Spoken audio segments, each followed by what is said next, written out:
Сәлем достар, бүгін ең халық саны көп 10 ел туралы айтатын боламын. Ендеше арнадан алыстамаңыздар, біз бастаймыз. Қытай, шығыстағы көршіміз, халық саны 1 миллиард 400 миллионға жуық, жер көлемі 3-ші орында. Үндістан, Оңтүстік Азия, халық саны 1 миллиард 300 миллион. Жер көлемі бойынша 7-ші орында. ақш, халық саны 320 миллион. Жер көлемі бойынша әлемде 4-ші орында, Қытайдан кейін тұрады. Индонезия, Шығыс Азия, халық саны 257 миллион. Жер көлемі бойынша 15-ші орын.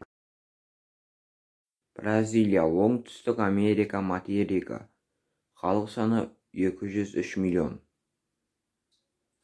Жер көлемі бойынша әлемде 5-ші орында. Пәкістан, Оңтүстік Азия, мұхитқа шыға алады, мұсылман мемлекет.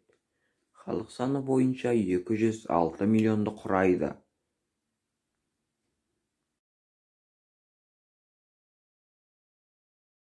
Нигерия, мұсылман ел, Батыс Африка, халық саны 182 миллионнан астам.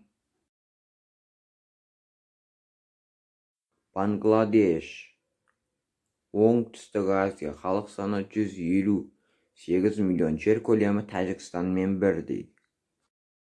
Ресей, жер көлемі 1-ші орын, халық саны 146 миллион.